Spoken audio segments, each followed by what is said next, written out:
सहाबाए किराम को रसूल से कितनी मोहब्बत थी, इतनी इत्तिबा करते थे सहाबा कि अल्लाह के नबी सल्लल्लाहु अलैहि वसल्लम बैतुल मक़दिस की तरफ चेहरा करके नमाज पढ़ा रहे हैं। जब खाने काबा को किबला बनाया गया तब आपने यहाँ चेहरा किया, लेकिन जब तक खाने काबा को किबला नहीं बनाया गया था तब तक अल्लाह के रसूल और सहाबा बैतुल मुक़द्दस की तरफ चेहरा करके नमाज पढ़ते थे।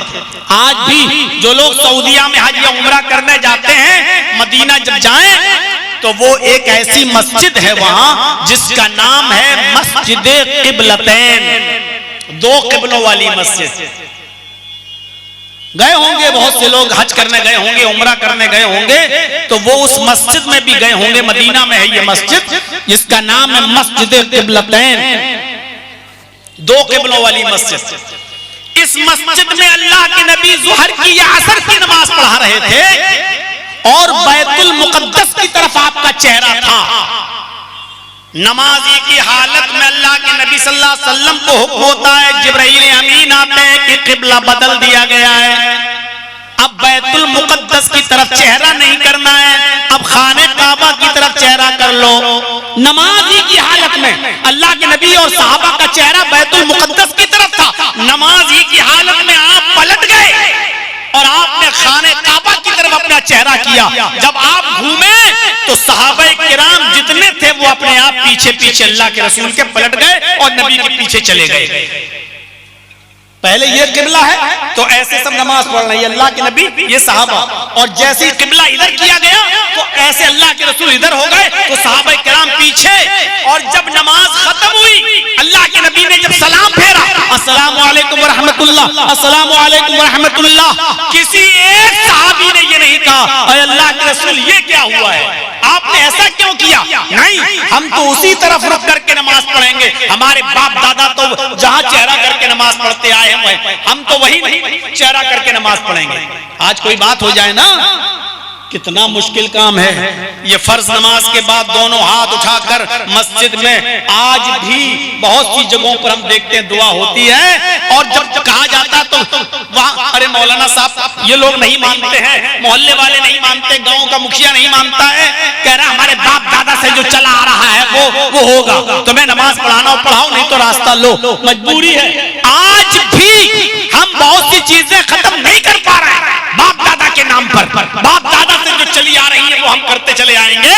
मेरे भाइयों, अल्लाह के नबी सल्लल्लाहु अलैहि वसल्लम के सहाबा आपके पीछे आ जाते हैं और किसी एक सहाबी ने ये नहीं कहा कि ऐसा आपने कैसे कर लिया। और पढ़िए अबू दाऊद किताबुस सलात, अल्लाह के नबी सल्लल्लाहु अलैहि वसल्लम जूते पहनकर नमाज पढ़ा रहे हैं। बेटा उधर देते जाओ। अल्लाह के रसूल जूते पहनकर नमाज पढ़ा रहे हैं और सहाबा भी पीछे आपके सारे के सारे जूते पहनकर नमाज पढ़ रहे हैं। गौर से सुनिएगा, वो मसला अलग है कि आज भी जूते पहनकर नमाज पढ़ सकते हैं कि नहीं पढ़ सकते हैं, लेकिन जनाजे की नमाज हम और आप जूते ही पहन के पढ़ते हैं। अच्छा, बहुत से लोग क्या करते हैं, जनाजे की नमाज जब पढ़ेंगे तो जूते या चप्पल से पैर निकाल लेंगे और उसके ऊपर खड़े हो जाएंगे। आपने देखा होगा। अल्लाह के बंदे, बात तो फिर भी वही हुई, जूते के ऊपर खड़े हो जाओ या चप्पल के ऊपर हो तो जूते और चप्पली के ऊपर, या तो अलग रख देते आप, लेकिन अलग नहीं रख रहे हैं, आपने निकाला और उसके ऊपर खड़े हो गए। बात तो वही है। तो इसलिए जूते पहनकर नमाज पढ़ने में कोई हर्ज नहीं, लेकिन आजकल मस्जिदों की सफाई और सुथराई के पेश नजर अब जूते बाहर उतारने की सुविधा है, इसलिए उतारना चाहिए। हम ये नहीं कह रहे कि अब भी वही काम नहीं, उस जमाने में लैंटर्न नहीं हुआ करते करते थे, जमीन बहुत गर्म हो जाया करती थी सूरज की गर्मी से, और नंगे पैर अगर जमीन पे खड़े हो जाएं तो पैरों में फलक पड़ जाया करते थे, इतनी गर्म जमीन हो जाती थी। तो इसलिए अल्लाह के रसूल और सहाबा जूते पहनकर नमाज पढ़ते थे और अल्लाह के नबी पढ़ाते थे। अबू दाऊद के अल्फाज, अल्लाह के नबी जूते पहनकर नमाज पढ़ा रहे हैं और आपके पीछे सहाबा भी नमाज पढ़ रहे हैं जूते पहनकर। नमाज ही की हालत में अल्लाह के रसूल ने अपने दोनों जूते उतारे, अपने बाएं तरफ रख दिए, ऐसे उतारे दोनों जूते और बाएं तरफ रख दिए, ऐसे उल्टे तरफ, उल्टे साइड। जितने सहाबा थे उन्होंने देखा जो नबी के पीछे नमाज पढ़ रहे थे, उन्होंने भी पैरों से जूते निकाले और बाएं तरफ रखे। जब नमाज पढ़ाने के बाद अल्लाह के नबी फारिग हुए, सलाम फेरा, मुक्तदियों की तरफ चेहरा किया तो क्या देखा, सबके बाएं तरफ जूते रखे हुए हैं। सबने चप्पलें जूते उतार दिए। तो अल्लाह के नबी सल्लल्लाहु अलैहि वसल्लम ने उन सहाबियों से पूछा जिन्होंने चप्पलें उतारी, जूते उतारे, मा हमलकुम अला इल्काइन आलिकुम, मेरे साथियों तुमने जूते क्यों उतारे? तुमने क्यों उतारे? तुमने जूते उतार कर बाएं तरफ क्यों रख दिए? मैंने तो तुमसे जूते उतारने के लिए नहीं कहा, तुमने जूते क्यों उतारे?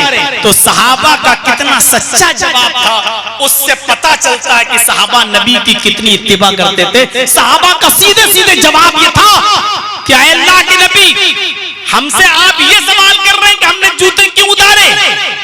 मैं सिर्फ इतना जानता हूं, हमने आपको देखा जूते उतारते हुए, हमने भी उतार दिए। जो इमाम को करना है वही मुक्तदी को करना है। जब आपने जूते उतार दिए तो हमने भी उतार दिए। राईना, हमने तो आपको देखा जूते उतारते हुए, आपने जूते उतारे, बस आपको देखते हुए हमने भी जूते उतार दिए। इससे ज्यादा हम नहीं जानते। देखा देखी तो अल्लाह के नबी सल्लल्लाहु अलैहि वसल्लम मुस्कुराए और आपने बहुत अच्छा जवाब दिया।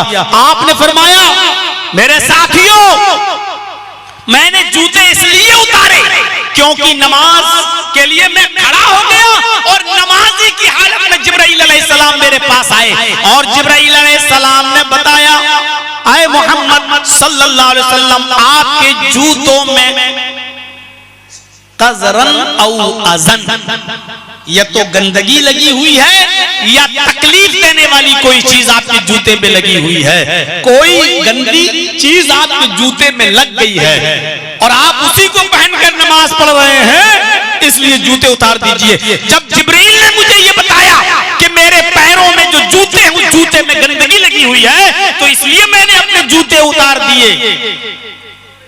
लेकिन मैंने तुमसे नहीं कहा था जूते उतार, तुम लोगों ने अपने जूते क्यों उतारे? सुनो, जब तुम लोग मस्जिद में, जब तुम लोग नमाज के लिए आया करो तो अपने नमाज पढ़ने से पहले अपने जूते देख लिया करो। अब देखिए नबी का हुक्म, नमाज पढ़ने से पहले अपने जूते देख लिया करो।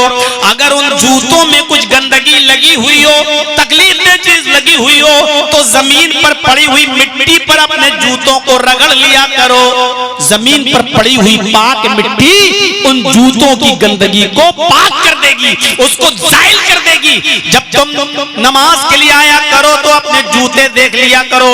अगर जूतों में गंदगी लगी हुई हो तो उसको मिट्टी पर रगड़ लिया करो और उन्हीं जूतों में फिर नमाज अदा कर लिया करो। जमीन की पड़ी हुई मिट्टी तुम्हारे उन जूतों को पाक कर देगी। पूरी हदीस बताने का मकसद सिर्फ इतना है कि अल्लाह के रसूल की इतनी इत्तिबा करते थे सहाबाए किराम कि अल्लाह के नबी ने फरमाया, मैंने आपको देखा जूते उतारते हुए, सहाबा ने कहा, तो हमने भी उतार दिए। ये होती है मोहब्बत। और यही अल्लाह ने कहा कि आए मुसलमानों, अगर तुम अल्लाह से मोहब्बत करना चाहते हो तो उसके लिए शर्त यह है कि तुम्हें मेरे रसूल की इत्तिबा करना पड़ेगी, रसूल की बात मानना पड़ेगी, रसूल के नक्शे कदम पे चलना पड़ेगा। हमने तुम्हें जो नबी दिए हैं उस नबी के नक्शे कदम पे चलना होगा। और एक और चीज देख लो, अल्लाह ताला ने नबी के मकाम को और मर्तबे को बुलंद करते हुए फरमाया, लक़द कान लकुम फी रसूलिल्लाहि उस्वतुन हसना,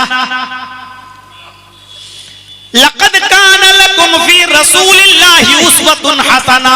ऐ मोहम्मद सल्लल्लाहु अलैहि वसल्लम, आपकी जिंदगी को हमने पूरी दुनिया वालों के लिए आइडियल बना दिया। तुम्हारे लिए रसूलुल्लाह सल्लल्लाहु अलैहि वसल्लम की जिंदगी में बेहतरीन नमूना है। इससे बड़ी भलाई क्या हो सकती है कि अल्लाह ताला ने रसूल की पूरी जिंदगी को आइडियल बना दिया है, पूरी जिंदगी नमूना। अल्लाह ताला ने यह मकाम किसी को नहीं दिया। उठो तो वैसे जैसे नबी उठते थे, बैठो तो वैसे जैसे नबी बैठते थे, चलो तो वैसे जैसे नबी चलते थे, खाओ तो वैसे जैसे नबी खाते थे, पियो तो वैसे जैसे नबी पीते थे, नमाज पढ़ो तो वैसे जैसे नबी पढ़ते थे, रोजा रखो तो वैसे जैसे नबी रखते थे, हज करो तो वैसे जैसे नबी हज किए थे, शादियां करो तो वैसे जैसे नबी ने करके बताई। लक़द काना लकुम फी रसूलिल्लाहि उस्वतुन हसना, तुम्हारे लिए रसूलुल्लाह की पूरी जिंदगी आइडियल, पूरी जिंदगी आइडियल, पूरी जिंदगी को नमूना। अल्लाह ताला ने यह मकाम किसी को नहीं दिया। उठना, बैठना, लेटना, सोना, जागना, खाना, पीना, सब कुछ, यहां तक के पेशाब और पैखाने का तरीका भी मोहम्मद रसूलुल्लाह ने बताया। और हजरत उमर फारूक का वो मशहूर वाकया अल-खसाइस में अल्लामा सियोती रहमतुल्लाह अलैह ने नकल किया है कि उमर फारूक का बेटा घोड़ा दौड़ाते हुए जब आया, घोड़सवारी करते हुए थका हुआ, तो कहने लगा कि घर में क्या पका हुआ है अब्बू, मुझे भूख लग रही है। कहा वो खाना बना हुआ रखा है, खा लो। जैसे बेटे ने हांडी का ढक्कन उठाकर देखा तो लौकी, आपके यहाँ कद्दू बोलते होंगे, लंबी सी होती है, हमारे यहाँ उसको लौकी बोला जाता है, आपके यहाँ कद्दू, कहीं कहीं कद्दू भी बोला जाता है। अल्लाह के रसूल को बहुत पसंद था ये गोश्त में भी आप ये कद्दू डाला करते थे, और गोश्त बनकर जब आता था तो आप कद्दू के ढेले उठा उठा के खाते थे। ये लौकी, ये कद्दू जब पका हुआ देखा तो उमर फारूक के बेटे ने नाक चढ़ा ली, ऐसे, ये भी कोई खाने वाली चीज है, ऐसे। भूख भी लगी हो तो भूख मिट जाए। अब तो ये चीज मौलवियों को भी नहीं मिलती खाने को, और जिस साल मौलवी को कद्दू खिला दोगे तो अगले साल डेट नहीं मिलेगी जल्द से। हाँ, मेहमानों की इज्जत नहीं करते हो, खातिरी नहीं करते हो। आप शादी में किसी को कद्दू खिलाकर देख लीजिए, बाराती अपने आप घट जाएंगे। लेकिन वो भिख मंगने लोग, लुटेरे लोग पहले ही शर्त लगा देते हैं, इतनी बारात आ रही है, 250-300 आदमी की, मेहमानदारी अच्छी होनी चाहिए। ये भीख मांगने का सबसे स्टैंडर्ड तरीका है, लड़की वाले पर बोझ बनने का सबसे बेहतरीन तरीका है। मेहमानदारी अच्छी होनी चाहिए, मतलब आप इसका समझ लीजिए, बड़े बड़े का मत खिलाइएगा। देसी और मटन से नीचे बात नहीं होगी। गरीब लड़कियों के माँ बाप पर ये बोझ डाला जाता है। आप कभी लौकी खिला के देख लीजिए, कद्दू खिला के देख लीजिए, चने की दाल खिला के देख लीजिए, सत्तू खिला के देख लीजिए, बाराती अपने आप कम हो जाएंगे, इज्जत नहीं होती। जैसी उसने नाक चढ़ाई लड़के ने, ये भी कोई खाने वाली चीज है, ऐसे कहा। क्या देखता है उमर फारूक का बेटा कि उमर फारूक का हाथ तलवार की मियान पे नाच रहा है, तलवार की मियान पर। अभी तलवार निकली नहीं है, लेकिन हजरत उमर फारूक का हाथ तलवार की मियान उसके दस्ते के ऊपर है, ऐसे। बेटे ने देखा कि मेरे बाप तो तलवार निकालने पर आमादा हो गए। कहा नहीं नहीं अब्बू मैं खा रहा हूं, और खाना खाने बैठ गए। और जब खाना खा चुका तो क्या कहा, बेटे आज कद्दू को देखकर तुमने नाक और भौं चढ़ा लिया, कोई बात नहीं, तुम्हें मालूम नहीं था, मैं माफ कर रहा हूं। लेकिन आज जान लो, ये कद्दू मुहम्मदुर रसूलुल्लाह को, मेरे नबी को बहुत पसंद था।